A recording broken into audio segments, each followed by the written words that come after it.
Te voy a dar la respuesta a las 3 preguntas del video anterior. Probablemente, si no estás muy avanzado, no vas a entender, porque obviamente romper la Matrix es el tema más avanzado que pueda haber en la espiritualidad. Obviamente romper la Matrix no es un tema simple. Si rompieras la Matrix, básicamente podrías volar, podrías manifestar oro del vacío, podrías generar un cuerpo inmortal, podrías hacer infinidad de cosas, ¿no? Entonces romper la Matrix no es un tema fácil de entender. Entonces si tú estás avanzado, tal vez puedas comprender lo que te voy a explicar. Si no tienes idea de nada y estás muy principiante, probablemente no vas a entender este principio. Pero en mis videos anteriores explico a detalle todo, digamos desde nivel básico. Entonces vamos a dar las 3 respuestas de cómo romper la Matrix. Es lo más avanzado que vas a encontrarte en TikTok y en internet, y lo voy a sintetizar. Entonces, empecemos. Que tú eres un hijo de Dios que está experimentando crear materia en diferentes planos. Para poder estabilizar la materia, diseñaste un cuerpo donde habitar,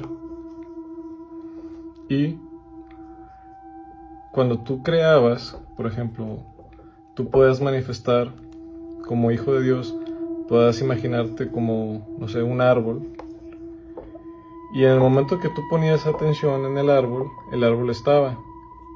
Pero en el momento que tú, digamos, volteabas hacia esta dirección, el árbol desaparecía. ¿Cómo podemos hacer para que algo en lo que no pusiéramos nuestra atención permaneciera? Diseñamos un cerebro. El cerebro lo que hace es que te crea un loop mental que estabiliza la imagen creada por al menos unos 21 días en lo que se registra. Entonces el cerebro empezó a dar estabilidad a lo que te imaginabas, aparecía y se quedaba para siempre. El cerebro empezó a estabilizar la realidad, pero tenía un radio de alcance muy grande. Probablemente, no sé, kilómetros o todo el universo, no sé el alcance del cerebro para sostener la realidad. Entonces, ¿qué pasaba? Otra persona con un cerebro creaba otra cosa, digamos, una piedra, y su cerebro sostenía esta realidad. Recordamos que los hijos de Dios que creaban, que no tenían cerebro, creaban una flor, y al voltear al otro lado la flor desaparece. El cerebro lo que hace es que crea un ciclo, crea un bucle de ondas, digamos, de frecuencias de ondas, por así decirlo, crea campos, que digamos que sostiene el biocampo, que ese es un término también avanzado. Entonces, eso es lo que hace el cerebro, está proyectando y sosteniendo la realidad. Por eso, donde nadie observa nada, todo se hace polvo. Esa es la razón por la cual existen los desiertos, digamos, o por esa razón cuando te sales de una casa se empieza a deteriorar, etc. Entonces, lo que dejas de observar se desintegra, digamos, ¿no? Entonces, para poder romper la Matrix, ¿qué es lo que tienes que hacer? Negar la realidad. ¿Cuánto tiempo tienes que negar la realidad? El tiempo suficiente. Pero aquí hay un problema. Aunque yo niegue la realidad, por ejemplo, supongamos que yo quiero que, digamos, esta cuchara se doble, como Neo. Haz de cuenta que si yo creo esta realidad en mi cerebro la proyecta y se crea el loop y se empieza a doblar, pero como otra persona también proyecta la cuchara, cancela mi instrucción de doblar la cuchara. ¿Sí me explico? Entonces, si yo dejo de observar la cuchara y todos la dejan de observar, la cuchara se termina desintegrando. ¿Qué es lo que pasa con la cuchara cuando la dejas mucho tiempo? Se termina oxidando y se convierte en polvo. Que tal vez puedas decir, bueno, científicamente se oxida, etcétera, etcétera.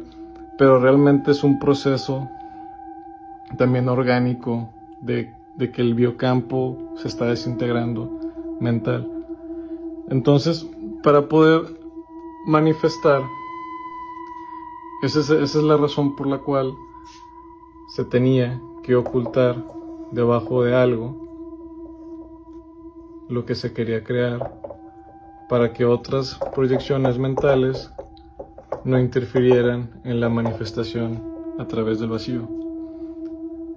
Eso quiere decir que si tú estás en la ciudad, es mucho más difícil manifestar oro del vacío con tu mente, porque los otros, en su realidad, no existe ese oro. Ellos están estabilizando la realidad con sus proyecciones. Pero si tú te vas, por ejemplo, a un desierto, es más fácil manifestar, digamos, oro del vacío, cosas del vacío. ¿Sí me explico? Por eso todos los chamanes y todos los brujos se van al desierto, a los bosques, porque ahí tu magia tiene más poder. Hay menos cancelación de otras mentes que estabilizan la realidad. Entonces, la realidad es una realidad colectiva. Los objetos realmente se sostienen con el cerebro. Y romper el patrón cerebral, el loop que sostiene y hace que no se desintegre, ese es el reto. Entonces, negar la realidad es la manera de romper la Matrix. Eso quiere decir que si tú obtienes el control total de estas herramientas, podrías transmutar tu cuerpo, cambiarle la forma, cambiar tus ojos de color, etc. Y bueno, si tienen alguna duda, me escriben. Obviamente esta explicación es muy rápida. Hay muchísimas cosas atrás que entender del cerebro. Pero si tienes alguna duda, escríbeme un comentario y vamos a empezar a responder. Si quieres entender más, mira los primeros videos que he explicado con la libreta, explico más a fondo todo esto. Si ya entiendes de qué se trata el juego, este video te va a servir mucho. Obviamente negar la realidad es todo un problema, porque pues si yo quiero manifestar algo, mi compañero lo cancela, porque él está afirmando la realidad. Por eso era importante tapar, meter la mano, que salga del pescado, que salga debajo de un canasto. Por eso el mago tiene que ocultar antes de materializar, porque si no lo oculta, yo no puedo materializar algo en mi mano, porque todos niegan con su cerebro y su mente, niegan la realidad de que esto aparezca. Pero si yo estuviera en un desierto donde nadie negaría mi realidad, ahí sí apareciera, o si yo estuviera en el espacio. Pero tengo que impregnarla bien en mi inconsciente para que se cree el loop. O sea, el loop mental pasa a través de la impregnación de tu cerebro inconsciente. Solo lo que está en el inconsciente se manifiesta en el plano de la materia. En fin, bueno, voy a ver qué tal le va este video. Si llega a muchos likes o comentarios, voy a seguir haciendo más. Honestamente, no sé si seguir haciendo videos. A veces veo como que casi no tiene comentarios, ni reproducciones, ni likes, ni nada. Entonces probablemente me voy a llevar todo este conocimiento conmigo y ya. Si hay apoyo, vamos a seguirla.